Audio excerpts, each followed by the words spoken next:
Bonjour tout le monde, nous sommes le jeudi 24 mars. Bon, ravi de vous retrouver après quelques jours d'interruption du point bourse. Nous étions en formation en début de semaine sur les options. On a vu beaucoup de choses, des stratégies notamment certaines à mettre en place dès maintenant.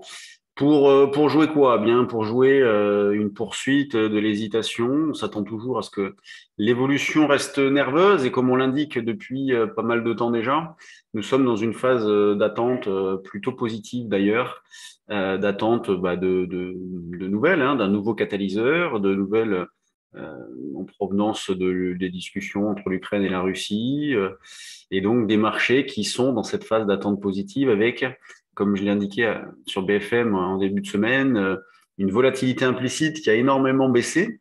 Elle a baissé de 40% en une semaine, ce qui est beaucoup. Euh, ce qui montre que les acteurs s'attendent à une issue positive à court terme. Bon, est-ce qu'ils se trompent? Est-ce qu'ils ont des infos que nous n'avons pas? C'est les questions qu'on peut se poser. En tout cas, comment aborder ce marché-là?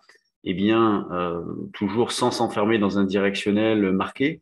On s'attend toujours à une alternance hausse-baisse, hein, c'est ce qu'on voit d'ailleurs. Hein, vous voyez, mardi hausse, mercredi baisse, jeudi pour l'instant hausse. Donc ce scénario-là est validé.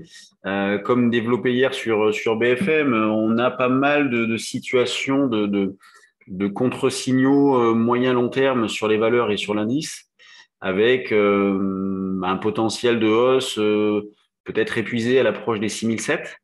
Ce scénario-là serait infirmé si on le franchissait. Et quand on en a parlé hier, on était plutôt là. Donc, bon, on a déjà pu profiter de cette idée-là, puisque derrière, on a eu un repli de 140 points. Nous, à ce moment-là, sur le trade du jour, on proposait des stratégies comme par exemple des puts synthétiques à court terme, hein, pas pour s'enfermer dans un truc pendant des semaines, mais au moins pour quelques jours, des achats de put spread, ce genre de choses. On a fait pas mal de propositions, des ventes de futurs aussi avec des stops proches. Donc cette idée-là a bien fonctionné. On va la conserver, considérant que tant qu'on est sous 6007, on est au bout d'une reprise technique. Et si jamais on franchissait 6007, on entrerait dans une phase d'avantage haussière avec, pourquoi pas, les 6009 en ligne de mire. On va travailler de la sorte. Sur les actions, je vous disais, on est en situation de contre-signal sur pas mal de valeurs. Bon, on en parlera surtout demain lors de notre live hebdomadaire. Donc, comment aborder les marchés aujourd'hui? Eh bien là, on avait proposé une vente, nous, dans cette zone autour des 6630. Donc, on n'était pas pressé de vendre, hein, puisque on part quand même de 6580. Donc, si on attend 6630 pour vendre, c'est qu'on n'est pas pressé. Donc, le niveau de vente a pu être atteint. On peut viser, par exemple, 6605, 6580, jusqu'à, pourquoi pas, les plus bas d'hier. Et sur les plus bas d'hier, des achats peuvent être tentés aussi. Donc, ce qu'il faut avoir, ce qu'il faut avoir en tête, ce sont les affirmations de ces scénarios-là. À la hausse, vous pouvez surveiller donc le franchissement des 6007 et puis à la baisse, éventuellement la rupture des 6450-40 par exemple, ou sinon des options. Voilà, la volatilité ayant baissé, il est tout à fait possible d'acheter des options. Ça coûte pas trop cher. On peut le faire sur des échéances un petit peu proches, comme le marché des Calfor. Ça peut être tout à fait intéressant. Sur le DAX, on est exactement dans la même configuration, avec un DAX qui piétine autour des et qui bute sous les 14 006 depuis pas mal de temps déjà. Donc là, c'est pareil, hein, alternance hausse-baisse, et donc on propose les deux sens. On proposait un achat vers 200, 210-20 ce matin. Bon, on en est loin, bien évidemment. Et en ce qui concerne la vente, on n'est pas pressé non plus. On peut très bien attendre des zones comme 400, 450, 475, 80. Oui, on est vraiment dans une phase où il ne faut pas hésiter à se placer loin. Et puis, si jamais vous voulez faire du trading un petit peu plus dynamique, eh bien, il faut faire preuve d'agilité, de dynamisme.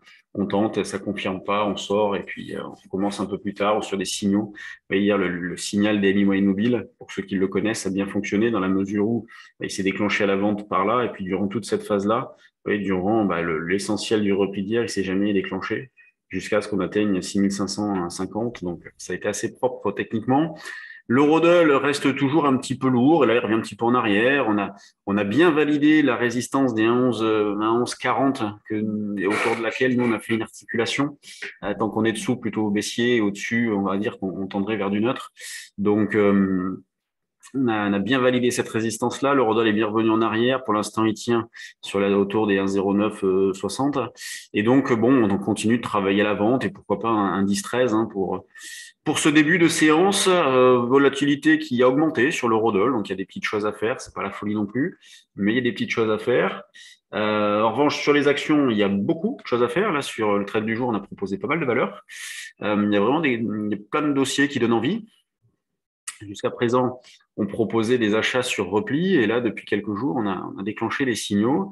Oui, je vous parlais de valeurs en situation de contre-signal. Ben, c'est là avec LVMH, le croisement des moyennes mobiles. Donc, on est au bout de quelque chose. Si ça poursuit, si on rentre dans une nouvelle phase. Tant qu'on en reste là, ça valide l'idée du contre-signal. Donc, vous avez LVMH et Thales qui montent. C'est étonnant, c'est quand même difficilement compatible vu la période actuelle. Ensuite, vous avez Essilor qui continue bien, vous avez Kering en contre-signal aussi, vous avez Hermès dans la même situation. Hermès, on va voir pour déclencher quelque chose d'ailleurs, puisque c'est assez proche. Vinci contre-signal, Schneider qui on peut considérer un signal déclenché, mais avec un gros point d'interrogation quant au potentiel. Donc, vous voyez, c'est ces questions-là qu'on se pose, c'est quid du potentiel, et c'est pour ça qu'on a vraiment des marchés qui sont dans l'attente d'un catalyseur pour rebouger. Et en attendant, il faut toujours envisager une évolution nerveuse au gré de l'aspect, amplifié par des algos, et donc au gré des rumeurs, des déclarations. Il faut toujours s'attendre à ça. À la baisse, nous avons L'Oréal qui est toujours un petit peu en souffrance. Nous avons Worldline qui reste toujours plombé, mais ça fait un moment que ça dure. Les bancaires, pas en très très grande forme, mais en contre-signal aussi. Et puis au niveau des mid et small, il y a une activité assez intéressante. Là, ce matin, qu'est-ce que nous avons? Bon, Noxon, je prends les valeurs qui valent quelque chose quand même, pas du zéro quelque chose. Là, vous avez ESSO qui monte, vous avez Twax qui est en situation de double top, Selectis qui se reprend après avoir sacrément morflé. On n'est pas loin d'un signal d'achat d'ailleurs sur Selectis. Roche-Beaubois et voir les Ramettes qu'on n'arrête plus. C'est impressionnant, les Ramettes. Quelle vigueur. C'est rien pendant des mois. Et puis là, depuis le début de l'année, un festival.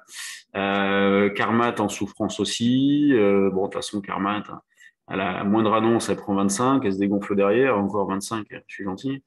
Donc voilà, le petit tour d'horizon qu'on pouvait faire sur les marchés. Donc, phase d'attente positive, très peu de visibilité, s'attendant toujours à une évolution nerveuse et surveiller la zone des 6007 et puis les résistances proches sur pas mal d'actions. En dessous, plutôt du mauvais côté. Au-dessus, on passerait plutôt du bon côté dans une optique un petit peu plus longue. Allez, je vous laisse. On reprend tout ça demain, 9h30 sur notre chaîne YouTube.